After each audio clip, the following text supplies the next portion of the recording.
आजमगढ़ में तंत्र मंत्र के चक्कर में आजमगढ़ पुलिस का बड़ा खुलासा हुआ। तंत्र मंत्र के जरिए नवजात लड़कियों को लड़के में तब्दील करने का भी खुलासा हुआ। आजमगढ़ के एसपी सिटी शैलेंद्र लाल पुलिस ने सभागार में बताया कि महिला चिकित्सालय से पिछले दिनों 6 दिन की बच्ची की चोरी हो गई थी। इसमें पुलिस कार्रवाई में जुटी है तो पुलिस की छानबीन के मामले सामने।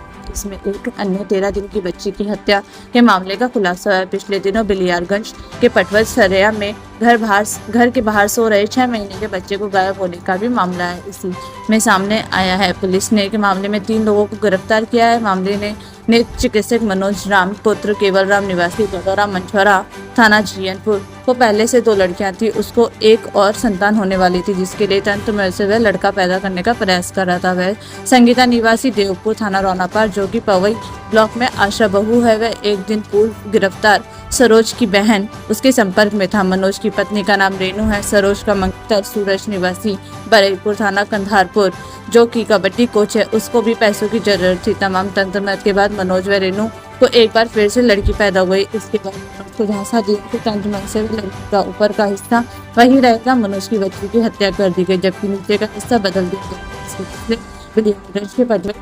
पटवद सरेया में पिछले दिनों अपने परिजनों के साथ सोए 6 माह के बच्चे को चोरी किया था, लेकिन जब बच्चा रेणु के सामने आया तो उसने कहा कि मेरी बच्ची तो छोटी थी, यह क्षमता का बच्चा है, तो किसी प्रकार से गए बच्चे को परिजनों तक पहुंचाया गया। इसके बाद जिला चिकित्सालय से नवजात बच्चों को चोरी का किया गया। फिलहाल पुलिस ने संगीता सूरज मनोज को गिरफ्तार कर लिया गया है।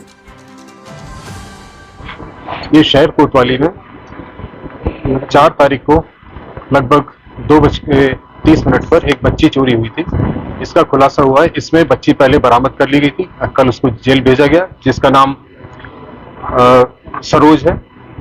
इसके उपरांत जो लड़का बच्ची को चोरी करके ले गया था जिसका सीसीटीवी कैमरेज फुटेज आया था, पुलिस के द्वारा लगभग 200 सीसीटीवी कैमरेज खंगाले गए। इसके बाद इस लड़के को गिरफ्तार किया गया। ये सूरज इसका नाम है और ये कबड्डी का प्लेयर है। पूछताछ में ये संज्ञान में आया कि डॉक्टर मनोज और उसकी पत्नी रेणु और सूरज इनके साथ साथ जो संगीता है जो एएनएम है, ये तंत्र मंत्र का काम करते हैं। ये चाहते थे कि रेणु के लड़का पैदा हो जिसके लिए इन्होंने तंत्र मंत्र किया और इन लोगों ने काफी पैसा सूरज ने काफी पैसा इन लोगों से ले लिया। इसके उपरांत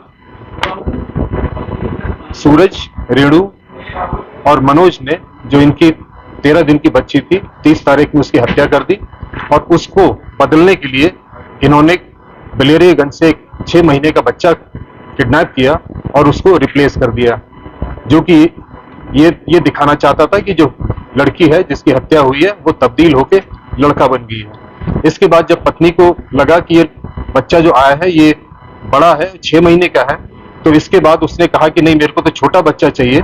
तो इसके बाद इसने ये जो बच्चा था ले जाके बिलेरियागंज वापस दे दिया और इसके बाद 4 तारीख में 4 दिन की बच्ची इसने महिला चिकित्सालय से उठाई और ले जाके रेणु को दे दी। इसके बाद लड़की बरामद हो गई है और इसमें सूरज कबड्डी प्लेयर, जो मनोज है ये नेत्र परीक्षण अधिकारी है, इसकी पत्नी रेणु, सरोज जो है वो मंगेतर है सूरज की, उसकी गिरफ्तारी की गई है और संगीता जो एएनएम है और सरोज की बहन है उसकी गिरफ्तारी करी गई है। इन सबकी गिरफ्तारी 2 किडनैपिंग्स और एक बच्चे के मामले में जिसकी हत्या की गई इसमें इनकी करी गई है। इनके विरुद्ध कड़ी से कड़ी कार्रवाई की जाएगी और शीघ्र ही इनके ऊपर गैंगस्टर एक्ट की कार्रवाई की जाएगी। सर, जिस तरीके से गिरफ्तार किए गए इसमें और किसने अपराध किया? पुलिस में 5 लोगों की गिरफ्तारी करी और जिसमें सभी लोग की गिरफ्तारी जो इस प्रकरण में इन्वॉल्व है सभी की गिरफ्तारी पुलिस के द्वारा की जा चुकी है। सर, ये काला जादू बताकर किस तरीके से किया जाता था? ये काला तंत्र मंत्र करते थे, ये प्रक्रिया करते थे, पूजा पाठ करते थे। इसके बाद ये कहते थे कि हम जो लड़की है उसको लड़के में तब्दील कर देंगे। ये लड़की की हत्या कर देते थे और उसको कहीं से एक लड़का किडनैप करके लेकर आते थे और उसके स्थान पर रख देते और कहते थे कि लड़की है, लड़के में तब्दील हो चुकी है। इस प्रकरण में इन सबकी गिरफ्तारी की गई। पहले भी कभी इस तरीके के मामले अभी तक सामने आए नहीं, एक ही प्रकरण में इस तरह का अभी तक संज्ञान में नहीं आया। इसी प्रकरण में इन लोगों ने एक बच्ची की हत्या करी जो 13 दिन की थी और उसके बाद एक लड़का बिलेरियागंज से किडनैप किया और एक बच्ची जो 4 दिन की थी उसको महिला चिकित्सालय से किडनैप किया, जिसमें इन सभी की 5 लोगों की गिरफ्तारी करी गई।